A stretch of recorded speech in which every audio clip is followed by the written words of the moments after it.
pagi dan salam SFD. Hari ini di pertemuan yang ke-9 kita akan melanjutkan materi kita mengenai struktur keuangan desa dan perkembangan desa. Nah, untuk lebih jelasnya, mari simak video pembelajaran berikut ini. Nah, adapun tujuan pembelajaran kita hari ini adalah setelah mempelajari materi ini, kamu diharapkan dengan sikap energik dan tanpa pamrih mampu menjelaskan struktur ruang dan perkembangan dari desa. Nah, struktur keuangan desa itu berbeda-beda antara desa yang satu dengan desa yang lain. Nah, di sini akan dibagi bentuk-bentuk dari desa. Ada 4 bentuk-bentuk dari struktur keuangan desa. Nah, yang pertama itu adalah struktur keuangan desa dengan bentuk desa memanjang di pesisir. Yang kedua, bentuk desa yang terpusat. Yang ketiga, bentuk desa linear. Dan yang keempat, bentuk desa yang mengelilingi fasilitas tertentu. Nah, mari kita lihat satu persatu. Yang pertama, bentuk desa memanjang di pesisir pantai. Nah, kira-kira seperti ini ilustrasinya. Oke, nah bentuk desa ini terlihat pada desa-desa nelayan di wilayah pesisir. Nah, sudah jelas karena ini berdekatan dengan laut. Nah, bisa kamu lihat di sini yang tanda panah yang nomor 1 ini merupakan arah pengembangan untuk permukiman penduduk.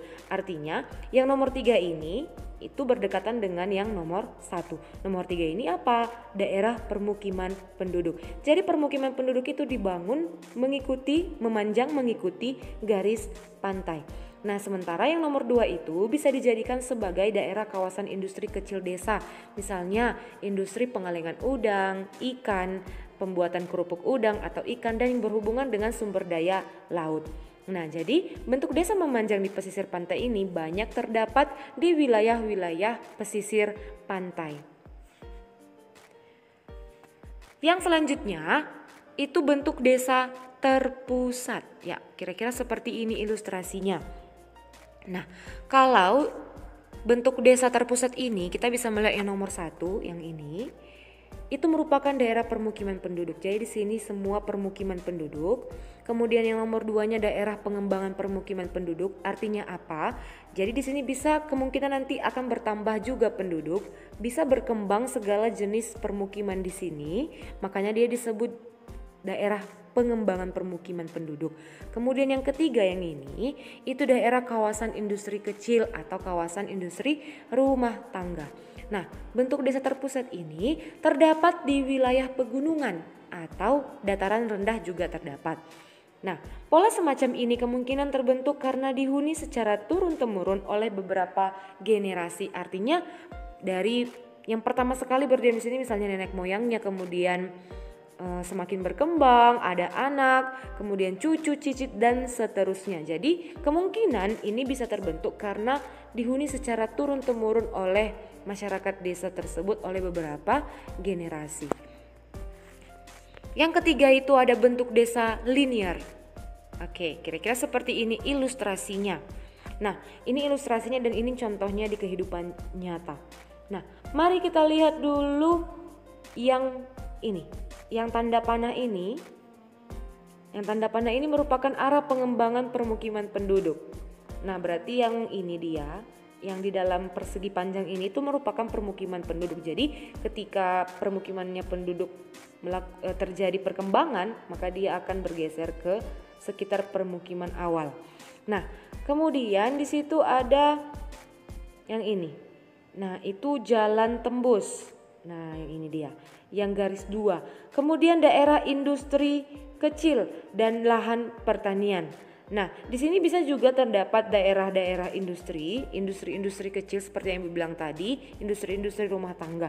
Kemudian yang warna abu-abu ini itu bisa lahan pertanian. Nah, contoh nyatanya seperti ini.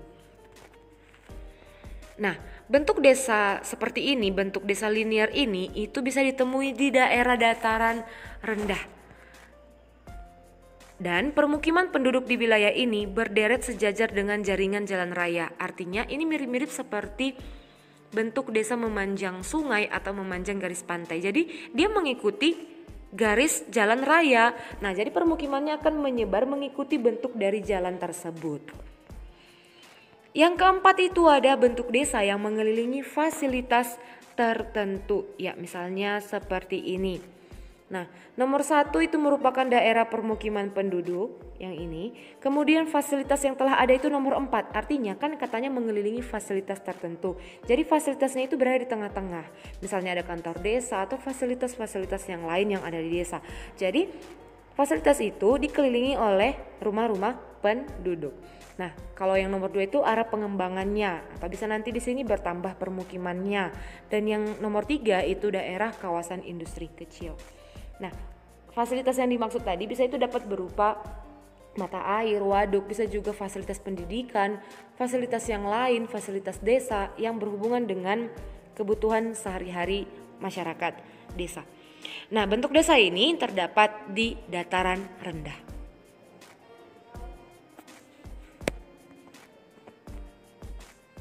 Oke, selanjutnya kita akan melihat perkembangan desa. Artinya di sini perkembangan desa itu tidaklah sama ya. Jadi itu tergantung dari karakteristik desa. Nah, jadi perkembangan setiap desa itu tidaklah sama. Tergantung dari potensi apa yang dimiliki desa itu. Oke, potensi desa itu terbagi 2, yaitu potensi fisik dan potensi sosial. Nah, potensi fisik desa itu ada tanah, air, iklim, lingkungan geografis, ternak, dan manusia. Di sini kita bisa melihat beberapa potensi fisik dari desa. Yang pertama adalah tanah. Tanah meliputi berbagai macam kandungan kekayaan yang ada di dalamnya. Misalnya kesuburan tanah. Nah, biasanya tanah yang subur akan lebih diminati atau bisa dimanfaatkan oleh masyarakat untuk bercocok tanam. Kemudian di tanah tersebut terdapat juga bahan tambang atau bahan mineral yang bisa dimanfaatkan atau diolah untuk mencukupi kebutuhan hidup sehari-hari. Potensi fisik yang kedua adalah air. Nah, air ini sangat penting dan kita tahu dalam kehidupan sehari-hari air bisa dimanfaatkan untuk mendukung kehidupan manusia, misalnya untuk memasak, mencuci, mandi, dan lain sebagainya. Unsur fisik yang ketiga itu adalah iklim. Nah, iklim ini biasanya berhubungan dengan temperatur, suhu udara, dan curah hujan. Nah, curah hujan yang baik akan mendukung terjadinya atau akan mendukung kegiatan petani untuk bercocok tanam di wilayah tersebut. Nah, biasanya wilayah-wilayah yang memiliki curah hujan yang baik, terdapat juga lahan pertanian atau aktivitas kegiatan pertanian yang baik juga. Potensi fisik desa yang keempat itu adalah letak geografis. Nah, letak geografis ini di situ kita bisa melihat letak geografis desa tersebut, luas wilayahnya, kesuburan tanahnya, dan sumber daya alam apa yang terdapat di desa itu yang bisa dimanfaatkan oleh penduduk desa untuk mencukupi kebutuhan hidup sehari-hari. Potensi fisik desa yang kelima adalah ternak. Ternak atau hewan-hewan ternak itu bisa dimanfaatkan oleh penduduk desa untuk membantu atau untuk sumber tenaga, misalnya untuk pembajakan sawah. Nah, hewan-hewan ternak juga bisa dijadikan sebagai investasi atau sumber pupuk. Nah, potensi fisik desa yang keenam atau yang terakhir itu adalah manusia. Manusia ini merupakan potensi fisik desa yang utama. Mengapa? Karena manusialah yang akan mengelola atau mengolah berbagai sumber daya alam yang terdapat di desa tersebut. Nah, potensi non-fisik atau potensi sosial desa ini ada beberapa juga. Yang pertama itu semangat gotong royong. Kita tahu bahwa masyarakat desa itu memiliki tingkat semangat gotong royong yang baik. Kemudian lembaga-lembaga desa misalnya seperti Karang Taruna, RT, RW, dan lain sebagainya. Kemudian lembaga pendidikan. Nah, ini sangat membantu meningkatkan tingkat pendidikan oleh anak-anak desa di wilayah tersebut. Kemudian lembaga kesehatan. Terdapat juga lembaga ekonomi seperti pasar dan aparatur atau pamong desa. Nah, jadi potensi-potensi inilah yang akan mendukung terjadinya perkembangan atau kemajuan dari desa tersebut. Oke, sekarang kita akan melihat tipe desa berdasarkan tingkat pembangunannya. Yang pertama desa swadaya, yang kedua desa swakarya, dan yang ketiga desa swasembada. Yang pertama itu adalah desa swadaya. Oke, dari gambar ini kamu bisa menebak. Nah, ini merupakan desa tradisional. Nah, desa swadaya ini lokasinya di pegunungan atau di perbukitan yang terpencil, jadi jauh dari perkotaan atau desa maju. Nah, penduduk desa ini masih terikat pada adat istiadat. hubungan antar individu sangatlah erat, jadi dia itu belum mau berkomunikasi dengan masyarakat di luar. Dan di sini mata pencariannya itu homogen dan biasanya hanya cukup untuk memenuhi kebutuhan utama atau kebutuhan pokok saja. Nah, proses kemajuannya sangat lambat. Mengapa? Karena masyarakat jarang atau tidak sama sekali berhubungan dengan masyarakat luar. Dan biasanya mereka itu tertutup oleh kemajuan-kemajuan yang ada di luar. Desa ini disebut juga desa terbelakang. Nah, seperti katak dalam tempurung, tidak mau keluar dari zona nyaman. Nah, itu bisa dikatakan untuk desa ini. Nah, jadi desa swadaya ini itu adalah desa yang sangat terpencil dan termasuk desa yang belum maju atau tidak mau berkembang. Yang kedua itu adalah desa swakarya. Ini sudah satu tingkat lebih tinggi dari desa swadaya. Desa ini sudah lebih maju dari desa swadaya. Iya, peralihan atau proses perubahan dari desa swadaya menuju desa swasembada. Jadi dia ini berada di tengah-tengah antara desa tertinggal dan desa maju. Masyarakat desa sudah tidak begitu terikat pada kebiasaan atau adat istiadat. Masih ada di situ adat istiadat tapi tidak terlalu terikat. Masih diikuti tapi tidak terlalu terikat. Pengaruh dari luar sudah mulai masuk. Artinya mereka menerima apa saja yang masuk ke wilayah tersebut. Nah, misalnya ada perubahan teknologi, kemajuan teknologi dari segi pakaian, mereka mulai menerimanya. Kemudian mata pencarian mulai beragam, artinya bukan hanya dari segi pertanian saja. Produktivitas kerja mulai meningkat, manusia atau penduduk desa sudah mulai mampu menghasilkan uang atau sudah mulai bisa bekerja. Kemudian prasarana desa juga sudah semakin bertambah. Nah, desa ini juga sering disebut desa transisi atau desa yang sudah berkembang. Selanjutnya itu ada desa swasembada. Nah, ini sudah dikategorikan sebagai desa maju atau desa yang berkembang. Nah, masyarakatnya sudah mampu memberdayakan dan mengembangkan sumber daya alam potensinya. Artinya bukan hanya sumber daya alam yang banyak di situ, sumber daya manusianya juga sudah semakin meningkat.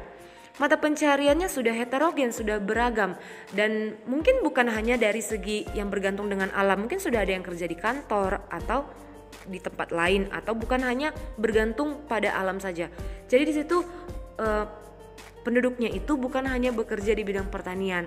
Mungkin mereka sudah memanfaatkan jasanya sendiri untuk orang lain. Kemudian tingkat perekonomian desa ini sudah lebih maju. Fasilitas desa juga sudah cukup memadai di wilayah ini. Penduduknya sudah tidak terikat kuat pada tradisi. Tradisinya masih ada tapi sudah tidak terlalu terikat kuat. Nah, biasanya lokasi desa ini umumnya berdekatan di sekitar ibu kota. Baiklah, silakan catat materi hari ini di buku catatanmu. Baiklah, demikian saja materi kita hari ini mengenai struktur keuangan desa dan perkembangan dari desa. Semoga bermanfaat untuk kalian. Nah, nilai karakter apa yang bisa kalian temukan atau yang bisa kalian implementasikan dari materi kita hari ini? Nah, silakan jawab nanti di soal latihan kita. Untuk anak-anak ibu kelas 12 IPS, tetap semangat, jangan pernah menyerah, dan ingat, jangan malas mengerjakan dan mengirim tugas. Apa yang kamu lakukan hari ini itu akan menentukan masa depanmu kelak. Tetap semangat dan terima salam ibu, salam FFD.